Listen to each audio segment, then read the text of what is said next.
Okay, guys, so I'm going to scroll forward. I don't know, this took me to the very beginning of our PowerPoint and do today's lesson. This is for Monday, August 31st, and for Tuesday, September 1st.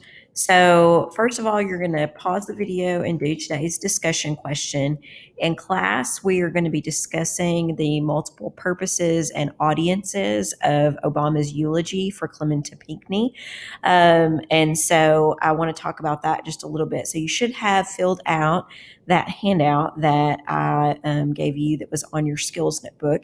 And so what I want you to do is think about the various audiences that Obama was potentially trying to appeal to. So I think one audience is like African American, churchgoers, Christians. I think another audience would be the kind of wider American public.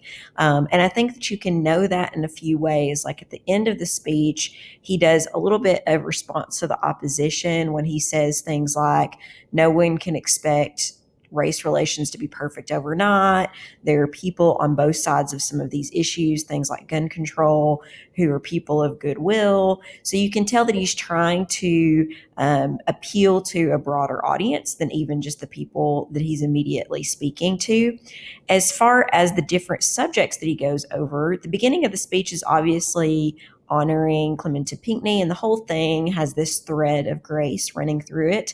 But about kind of midway or to maybe a third of the way through, Obama starts talking about various issues, all of which are related to race. So race could kind of be the major subtopic, but then within that, he's talking about specific things like police brutality. He talks about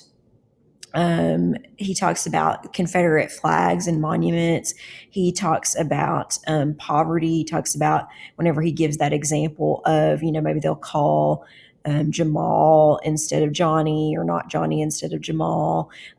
He talks about all of those things. He talks about gun control. So he has a lot of little topics that he's going over. And then how does he try to address those specific topics should have been part of your notes. So one of the things he does with gun control, because he does know that it's such a contentious issue, is that he kind of talks a little bit about the opposition and says, yes, we know that dealing with gun control is not going to make this problem disappear. It's not that we're going to have no violence or no shootings or anything like that after this happens. But he's also appealing to the audience of people who have already been on his side, because he says things like, whenever he's talking about race, he says, we've done a lot of talking. So he's kind of, you can feel the audience, and you see, like when you're watching it, you can see some of the people behind him really nodding to that. So you can sense their frustration, and he's trying to appeal to that frustration that they feel, that, hey, we've had these conversations before. People know these things, but it doesn't seem like we're actually taking any real action or having a true and honest accounting of the things that have happened. So anyway, that we're going to talk about that a little bit in class today. So just review your notes over that.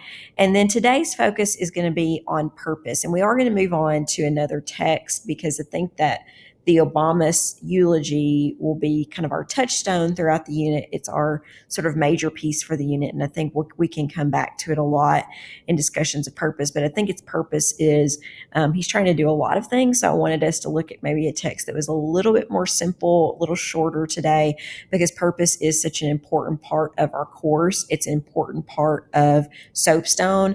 Really, whenever you're doing rhetorical analysis, which is what we're leading up to, if you can't understand and articulate the purpose of something, it makes it very, very difficult for you to really analyze it. So here you have working definition, or working points, not really definition, working points about purpose. A writer's purpose is shaped by the contingencies of the rhetorical situation, especially the audience and occasion. Writers make choices about their style, structure, and means of persuasion based on their purpose. So really, purpose is just what the, writer or speaker hopes to achieve by writing or speaking. So what do they want to happen? And it might not be actual action. So it might not be that they want you to go out and do something, but it might. And it could just be that they want you to actually think about something in a slightly different way. So, we're going to consider three big purposes today and three kind of big ideas of claims. So, we discussed claim and what a claim is in Friday's writing lesson, but basically, as a claim is a position, a statement of opinion on a topic. And so, we're going to dive into three different types of claims, which really embody three different purposes. So, claim of policy, which is also known as deliberative rhetoric, aims at establishing the benefits or drawbacks of a proposed future course of action and urges people to do something or not do something in response to a question of policy. So, examples of this would be policy recommendations, voter ballots, proposals. So, if you're in debate in our high school, then you might be a policy debater, and that means that you're arguing for change in a course of action. If you wrote to the school board and said that you want, our school to consider, having open campus lunch, that would be a claim of policy that you're making, right? Because you're actually trying to get some sort of action to be different in the future. The next type of claim is the claim of fact, otherwise known as forensic rhetoric, aims at achieving justice and either attacks or defends someone in response to a question of fact. So it's basically stating that something is or is not true. So cause and effect essays, mock trials, you're trying to make a claim about someone's innocence or guilt, essays that assign blame for a problem, or science lab reports, right, that are stating that these are the facts, right? So a claim of fact can still be argued. So I think that's an important point. So a claim of fact is not just like stating, that there are 99 people in a room, right? That you could actually count. It's still something that could be argued. So it's like you're saying that this is why this other thing happens, maybe. And that's a claim that could still be argued because somebody else could come along and say, no, that's not why it happens. This is why it happens, right? So it's still a claim. And then the last is claim of value, aims at establishing the honor or dishonor of someone or something, and authors praise or blame in response to a question of quality. You can also think about this as a claim that says something is or is not right or wrong. So commencement speeches, recommendation letters, where your teacher is trying to claim that you're worthy of going to college or getting a scholarship or whatever it is. Funeral orations, inaugural addresses, job applications, and essays on heroes or role models. So we're going to look at three examples, three images that provide examples of these various claims. So starting here, this is a scene from Les Mis, and this is when all of the young radicals are, trying to get change to happen in France and, wanting liberty and wanting these new things to happen. So we would consider this to be a claim of policy, right? Because they want a change to happen in the future. In the next slide, we have an image of Atticus Finch from To Kill a Mockingbird speaking to an all-white jury, and he is making a claim of fact, right? Because he is asserting Tom Robinson's innocence. So he's saying that this is true, right? And so they can agree or disagree with that.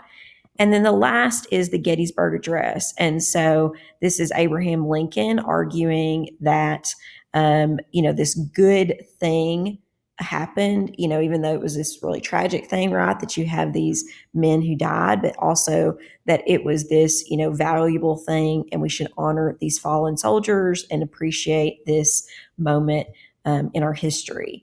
So, what I'm going to have you do today is to read a text. So, the text that you're going to be reading is Mary Fisher at the Republican National Convention. She's giving a speech about the AIDS virus. And so, I've also posted a new slide for you.